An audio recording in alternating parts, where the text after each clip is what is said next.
Guys, siapa yang setuju nih denganku kalau episode anime Solo Leveling Season 2 episode 8 tadi malam seru banget dan nontonnya berasa hanya 5 menit. Nah, nggak mau lama-lama lagi, langsung aja kita bahas scene per scene anime Solo Leveling Season 2 episode 8. Pantangin terus sampai akhir ya, let's go. Terlihat Jinwoo sedang melawan salah satu ksatria iblis yang menggunakan baju jirah berwarna putih. Jinwoo dengan mudah mencengkeram leher musuhnya dan ingin langsung menghabisinya. Namun tiba-tiba musuhnya itu berbicara dan mengatakan, "Aku menyerah." Jinwoo yang mendengar suara cewek pun langsung menghentikan serangannya. Mendengar musuh di depannya memohon agar tidak menghabisinya, Jinwoo lalu melepaskan topeng musuhnya tersebut dan tampaklah seorang cewek dengan rambut ungu dan telinga lancip. Cewek itu dengan panik meminta maaf pada Jinwoo dan memohon lagi agar ia tidak dihabisi. Jinwoo lalu mengatakan, sudah menghabisi seluruh tentaranya dan sekarang dia minta maaf, padahal teman-temannya sudah mati. Cewek itu lalu menjawab bahwa yang tadi itu adalah para pengawalnya yang menjaganya sebagai majikan. Jadi selama ia selamat, mereka yang sudah mati pun akan senang. Jinwoo bengong dan berpikir bahwa cewek di depannya ini benar-benar egois. Jinwoo lalu melonggarkan pertahanannya. Melihat ini, cewek tadi langsung ingin menyerang Jinwoo kembali yang langsung terpental dengan pelindung dari Tusk. Jinwoo kemudian berkata apa yang ia ingin lakukan dan menatap tajam gadis itu. Gadis itu kemudian bersujud dan meminta ampun lagi dan mengatakan ia akan memberikan apapun selama Jinwoo mengampuninya. Ini gimana ya iblis yang satu ini? Udah nyerang, terus ketahuan minta ampun, nyerang lagi ketahuan minta ampun lagi. Jinwoo pun meminta surat izin masuk dan bertanya pada gadis itu. Gadis itu pun menjawab bahwa klannya yang menyimpannya dan mengatakan akan memberikannya jika Jinwoo membiarkannya hidup. Cewek itu juga bilang kalau dia tahu lokasi izin masuk di lantai atas. Namun ia meminta agar klannya juga tidak diapa-apakan oleh Jinwoo. Sementara itu cewek tadi sudah dibuat melayang nih dengan mantra Tusk. Jinwoo lalu mengatakan rupanya klannya yang menyembunyikannya. Pantas saja surat izin tidak muncul-muncul padahal pasukan Jinwoo sudah mengalahkan banyak musuh. Jinwoo lalu dengan aura mengintimidasinya mengatakan apa ia bisa mempercayainya. Melihat Jinwoo yang seperti itu, cewek itu langsung ketakutan dan keringat dingin dan berjanji tidak akan berbohong lagi. Jinwoo pun juga berjanji bahwa ia tidak akan menyakiti mereka selama ia bisa mendapatkan izin masuk. Tusk pun melepaskan gadis tersebut. Lalu Jinwoo menanyakan siapa sebenarnya mereka. Scene beralih di suatu pulau, terlihat pasukan semut merah sedang menghabisi para manusia.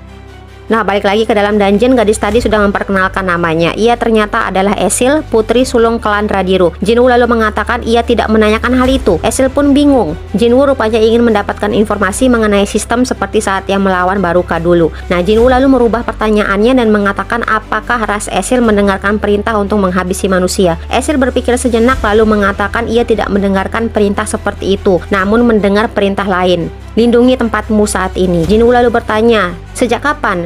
Esil lalu menjawab sejak mereka datang ke dungeon tersebut.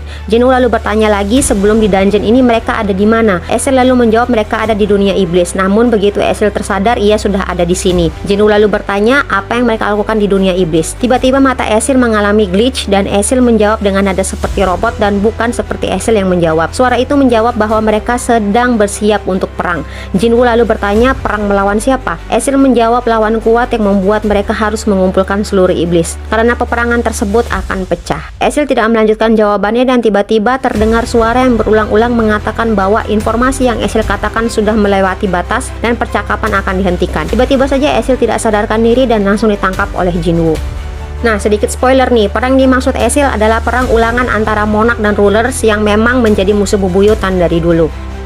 Sementara itu di kantor Serikat Hunter, para petinggi asosiasi sedang rapat. Terlihat Wo Jinchul sedang membahas kerusakan akibat penyerangan para semut bersayap yang mendarat di pulau terpencil di Jepang. Korban warga sipil sebanyak 294 orang, hunter yang dikirim 108 orang, dan hunter yang menjadi korban adalah 4 orang rank E, 1 orang dari rank C dan juga rank B. Go Gun Hye lalu mengatakan 1 ekor semut saja sudah dampaknya seperti ini. Wo Jinchul lalu memberitahu bahwa hunter rank A sudah menghabisi para semut tersebut. Go Gun Hye lalu menyimpulkan bahwa semut bersayap itu kekuatannya setara dengan rank A. Wo Jinchul membenarkan opini Go Gun Hye atas hasil Departemen Penyelidikan. Go Gun Hye sejenak berpikir lalu mengatakan bahwa pulau yang terkena serangan tadi hanya berjarak 120 km dari Pulau Jeju. Jika para semut itu terus berevolusi, maka lama-lama semut itu bisa sampai ke Pulau Jeju. Go Gun Hye pun memberikan perintah untuk mengirimkan permintaan kerjasama ke Jepang dan kabarkan negara tetangga untuk waspada. Go Gun Hye pun lalu memerintahkan untuk memulai misi raid keempat di Pulau Jeju.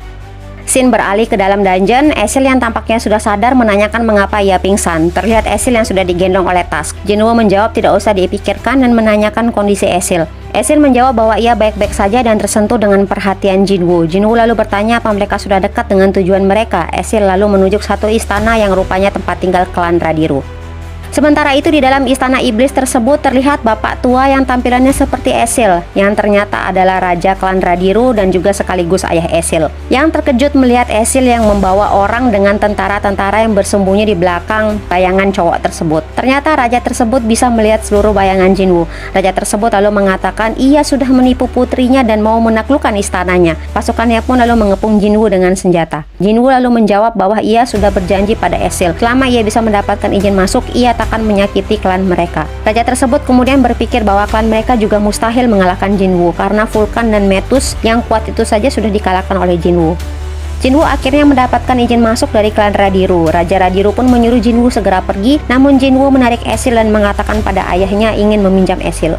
Nah, ayahnya yang mendengar hal itu tuh tentu saja salah paham. Melihat hal itu, Jinwoo lalu mengatakan buru-buru bahwa Esil hanya dijadikan pemandu karena Esil tahu lokasi izin masuk di setiap lantai. Raja yang masih emosi pun langsung bertanya apa keselamatan Esil bisa terjamin. Jinwoo dengan mantap mengatakan ia bisa menjamin keselamatan Esil. Raja pun lalu melunak dan mengizinkan Esil dibawa pergi oleh Jinwoo. Esil tersipu karena Jinwoo mengandalkannya.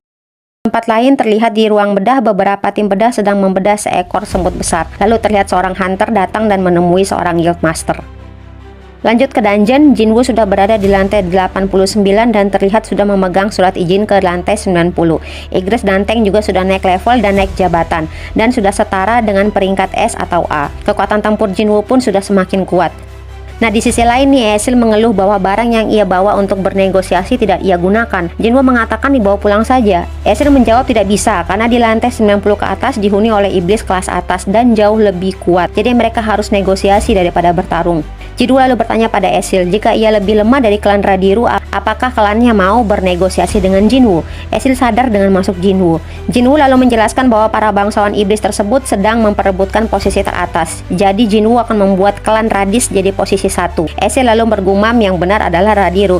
Yap, di sini lagi-lagi memperlihatkan MCOP ini sulit banget mengingat nama. Esil lalu menanyakan mengapa Jinwoo membiarkan klannya hidup.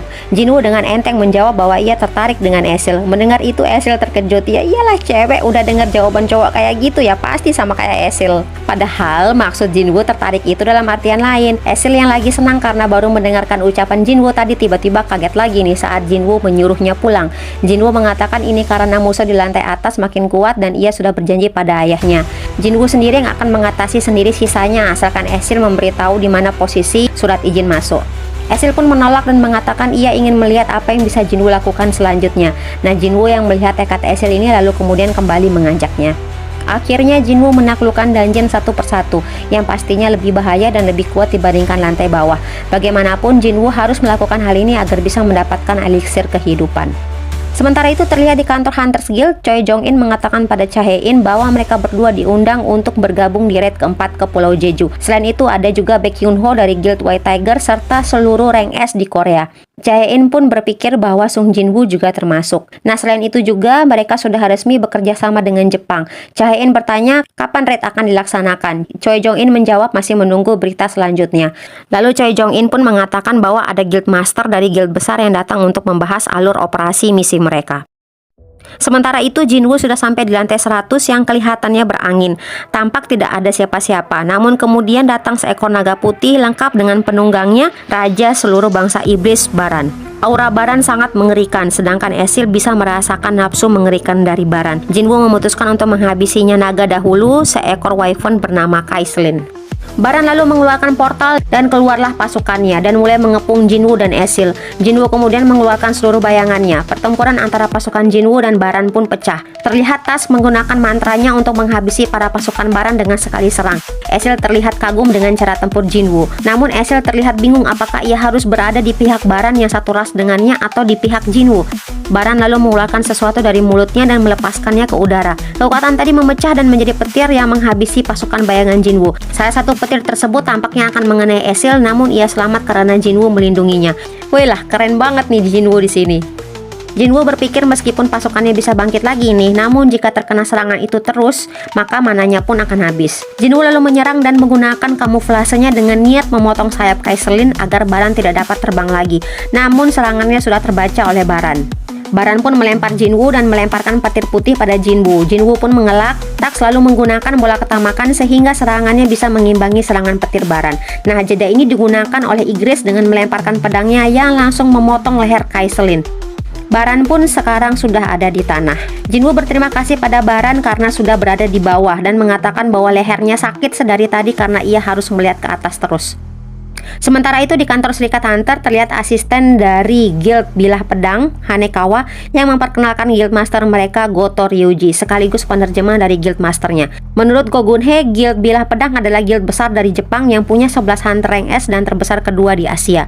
Goto Ryuji sendiri adalah Guildmaster yang memimpin semua Hunter rank S di Jepang dan kekuatannya tidak main-main. Pihak Jepang lalu menyampaikan rasa terima kasih dengan diadakannya operasi gabungan dan Go Gun-hye pun berterima kasih pada pihak Jepang yang sudah mau bekerja sama. Pihak Jepang lalu mengatakan bahwa berdasarkan hasil autopsi pada semut bersayap, mereka bisa menyimpulkan dua hal, yaitu satu, usia semut tersebut hanya sampai 1 tahun.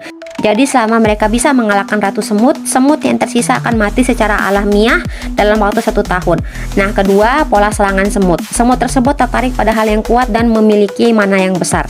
Lalu berdasarkan penelitian tadi, pihak Jepang lalu mengusulkan dari 11 orang Hunter S di Guild Bilah Pedang, mereka akan mengirimkan 10 orang termasuk Goto Ryuji akan ikut dalam operasi ini. Mendengar hal tersebut, pihak Korea terkejut dengan banyaknya Hunter rank S yang akan diturunkan oleh Jepang.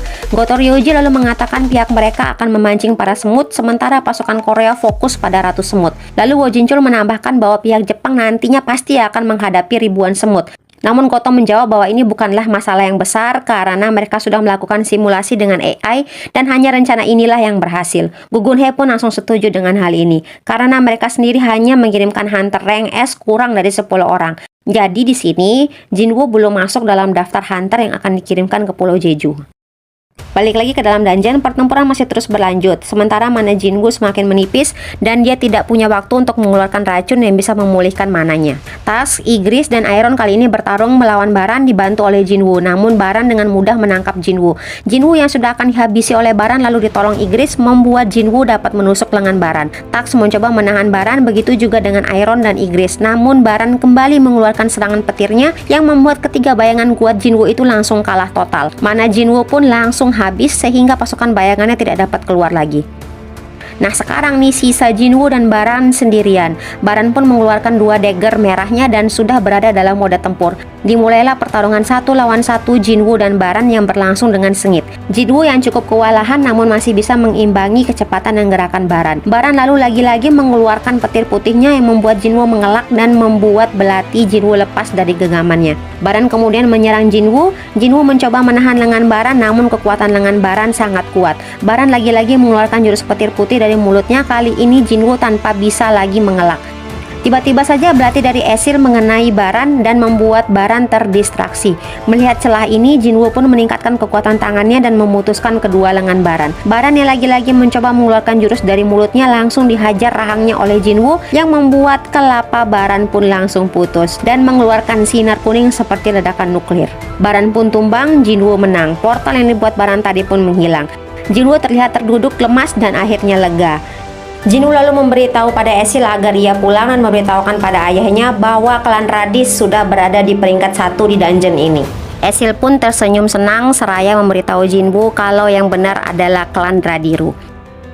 Nah guys, gimana? Meskipun pertarungannya cukup singkat antara Jinwoo dan Baran, namun cukup menegangkan. Nah, sampai di sini dulu breakdown episode kali ini. Bila kalian suka dengan pembahasan ini, jangan lupa untuk subscribe, like, dan komen serta share video ini. Terima kasih banyak sudah pantengin dari awal sampai akhir. See you next video. Bye bye.